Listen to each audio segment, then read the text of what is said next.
Hi hello నమస్తే మన తెలుగింటికి మొగములకి స్వాగతం. ఈరోజు మనం ఒక పచ్చడి గురించి తెలుసుకుందాము.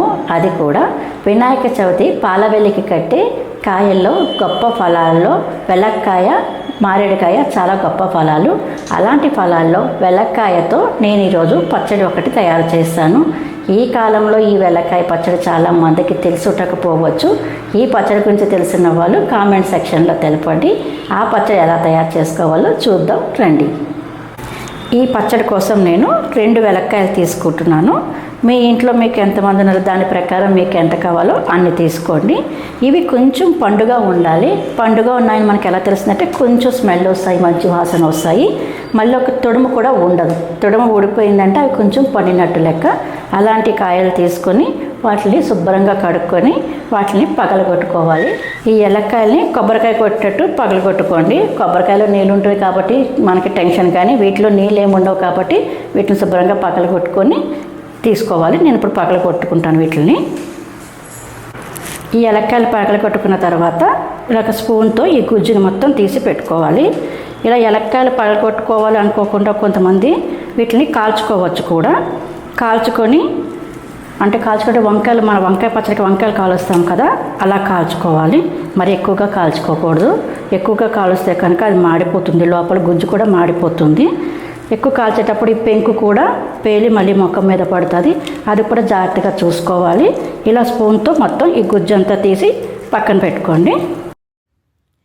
ఈ వీడియోలో టెక్నికల్ ప్రాబ్లం వచ్చి ఆడియో పాడైందండి. అందుకని నేను ఇప్పుడు వాయిస్ ఓవర్ ఇస్తున్నాను. గుజ్జంతా తీసిన తర్వాత అది ఎంత ఉందో చూసుకోండి. దానికి తగినన్ని పచ్చిమిర్చి తీసుకోవాలి. పచ్చిమిర్చి తొడిమలు తీసుకొని దాన్ని మంచిగా కడుక్కోండి. నేను తీసుకున్న గుజ్జుకి ఒక 10-15 సరిపోతాయి. అందుకని నేను ఒక 10-15 పచ్చిమిర్చి తీసుకున్నాను. ఈ పచ్చిమిర్చి వెలక్కాయ పక్కన పెట్టుకొని దీనికి సంబంధించి మనం ఇప్పుడు పోపు పెట్టుకుందాము. పోపుకి బాండి వెలిగించుకొని అందులో ఆయిల్ వేసుకోవాలి. ఆయిల్ కొంచెం వేడెక్కిన తర్వాత మనము పోపు సామానం వేసుకోవాలి. పోపుకి ముందుగా మనం పచ్చిశనగపప్పు, మినప్పప్పు వేసుకోవాలి. పచ్చిశనగపప్పు ఒక 2-3 స్పూన్లు వేసుకోండి. తర్వాత దాంట్లోకి మినప్పప్పు కూడా వేసుకోవాలి. ఇవి కొంచెం వేగిన తర్వాత అందులోకి మనం ఆవాలు, జీలకర్ర వేసుకోవాలి.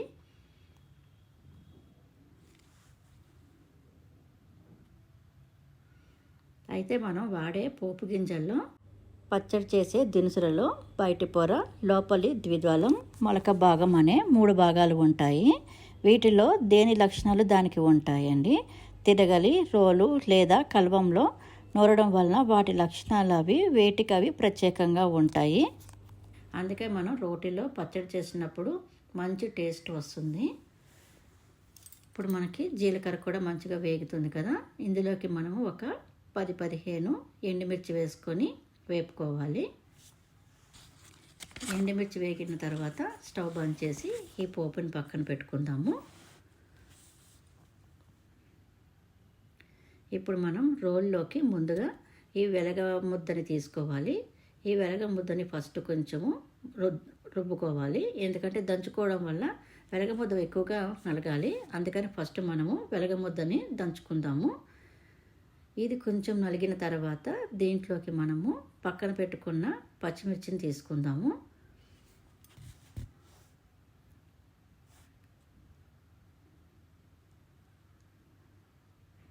పచ్చిమిర్చి వేసుకోవాలి ఇందులోకి.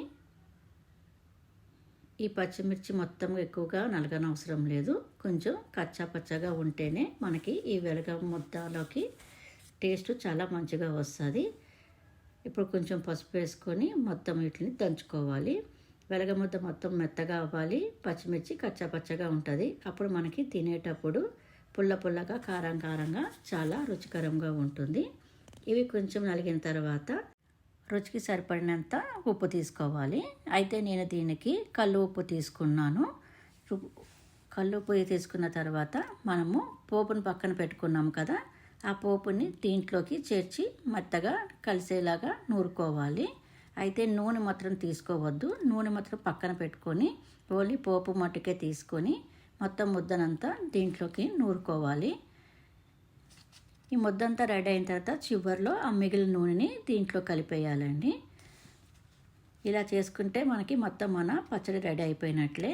అన్నం తినేటప్పుడు ఈ పచ్చడిలో మనం కొంచెం గానుగ నూనె వేసుకొని ఈ అన్నం తింటే చాలా రుచికరంగా ఉంటుంది. అయితే ఈ పచ్చడి ఒక 10 రోజుల వరకు నిల్వ ఉంటుందండి. అది కూడా మీరు ఉండనిస్తేనే, ఎందుకంటే ఈ పచ్చడి అంత రుచికరంగా ఉంటుంది. ఈ పచ్చడి తినడం వల్ల మనకి ఆకలి పెరుగుతుందండి. గ్యాస్ ప్రాబ్లంలు ఉంటే అవి కూడా చాలా తగ్గుతాయి. తినాలి అనే ఆసక్తి పెరుగుతుంది.